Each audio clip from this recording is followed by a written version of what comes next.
Israel की सेना आक्रमणकारी फिलिस्तीनी आतंकवादियों का हिसाब चुकता कर रही है।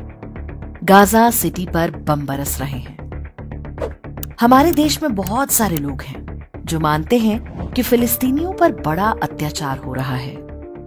फिलिस्तीन के छोटे छोटे बच्चे, महिलाएं, बुजुर्ग, कितना बुरा हो रहा है उनके साथ। अरे हमास तो स्वतंत्रता के लिए लड़ाई लड़ रहा है। उन्होंने 1000 से अधिक लोगों की हत्या कर दी तो क्या हो गया? महिलाओं और बच्चों को बंधक बनाया तो क्या हो गया? आपको पता है कि इजराइल उन बेचारों के साथ कितना बुरा व्यवहार करता है? बेचारे फिलिस्तीन के लोग, सोचो कितना कठिन है उनका जीवन। कितने अच्छे और प्यारे लोग होते हैं। तभी तो शांति पुरस्कार देने के लिए कांग्रेस की सरकारों को यासिर अराफात से अच्छा कोई और नहीं मिला। यासिर अराफात, वही जो फिलिस्तीन का राष्ट्रपति हुआ करता था, भारत को अपना सच्चा दोस्त बताया था। कहता था कि भारत मेरा दूसरा घर है। वर्ष 2008 में मनमोहन सिंह ने दिल्ली में फिलिस्तीन का दूतावास हमारे आपके टैक्स के पैसे से बनवा दिया था। फिलिस्तीन के लोग इतने प्यारे कि भारत की सरकारें चाहे कितनी भी दोस्ती निभाएं, कश्मीर के मुद्दे पर वो हमेशा पाकिस्तान का साथ देते हैं। कारण तो आपको पता ही होगा, हम तो काफिर हैं ना, वाजिबुल कत्ल हैं। हमारा कत्ल करना उनकी आसमानी किताब का हुक्म है। फिलिस्तीन के लोग कितने अच्छे होते हैं, इसके लिए आपको डेनमार्क की कहानी सुनाते हैं। ये कहानी है वर्ष 1992 की। डेनमार्क की सरकार ने तय किया कि फिलिस्तीन से भगाए गए 321 शरणार्थियों को वो अपने देश में बसाएगा। बेचारे इतनी लुटी पिटी हालत में डेनमार्क पहुंचे थे कि सबको उन पर दया आ गई।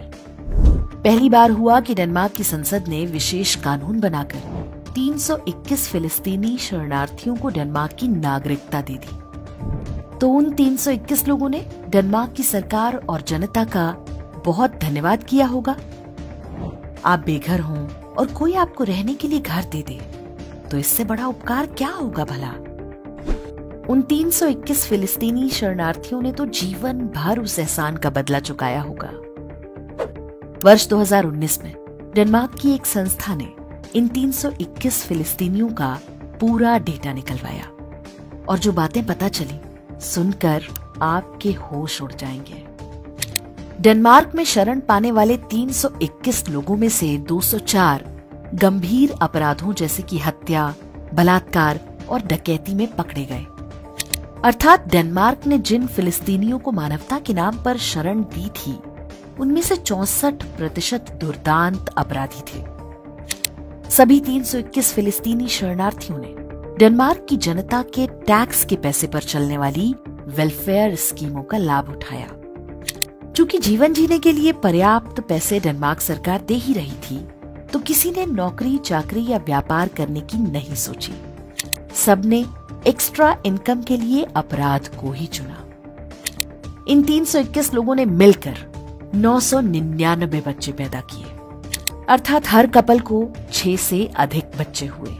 कहने की आवश्यकता नहीं है कि सारा बोझ डेनमार्क के टैक्स पेयर्स ने उठाया।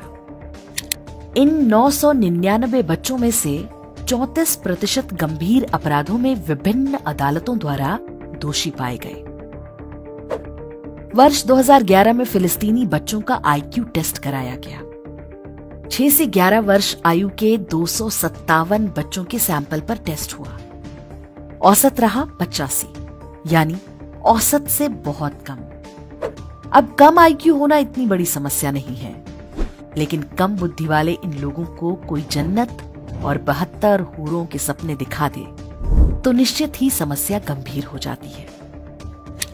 जब ये सर्वे प्रकाशित किया गया था तो डेनमार्क के वामपंथियों और इस्लामिस्टों ने खूब शोर मचाया कि असहिष्णुता आ गई है, इस्लामोफोबिया फैलाया जा रहा है।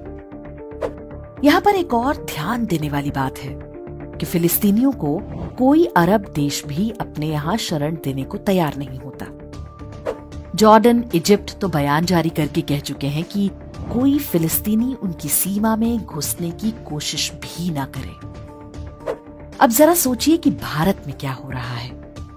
करोड़ों की संख्या में बांग्लादेशी और रोहिंग्या घुसपैठिए बसाए जा चुके हैं, कुछ वैध रास्तों से और अधिकांश अवैध तरीकों से। भारत में तो पूरा शासन तंत्र उनके लिए सुरक्षा दीवार बना हुआ है। राजनीतिक पार्टियां और अफसर इन घुसपैठियों के आधार कार्ड और वोटर आईडी बनवाती हैं। पुलिस वाले घूस लेकर फल सब्जी के ठेले लगवाने में सहायता करते हैं। मीडिया उन्हें बेचारा और सताया हुआ सिद्ध करता है।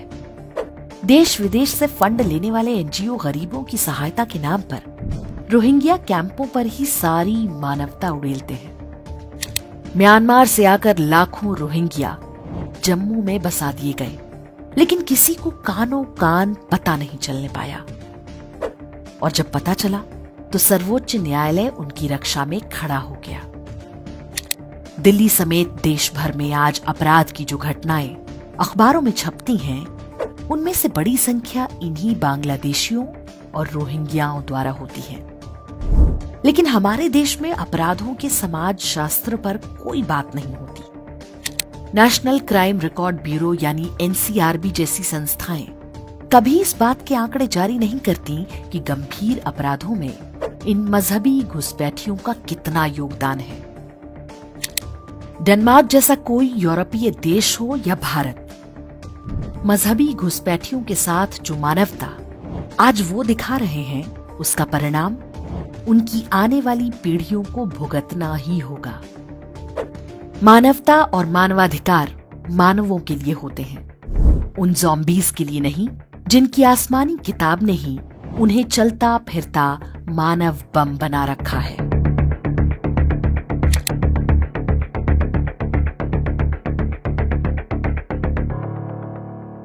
इंडेक्स ऑनलाइन के वीडियो समाज को समर्पित हैं। आप इनको डाउनलोड करके जैसे चाहे वैसे प्रयोग कर सकते हैं। चाहे तो आप हमारे टेलीग्राम चैनल से जुड़ सकते हैं, वहां सारे नए पुराने वीडियो आपको मिल जाएंगे। हमारे सोशल मीडिया लिंक हर वीडियो के डिस्क्रिप्शन में होते हैं। हमारा एकमात्र उद्देश्य हिंदू समाज को जागृत और एकजुट करना है। इसमें सहभागी बने। धन्यवाद।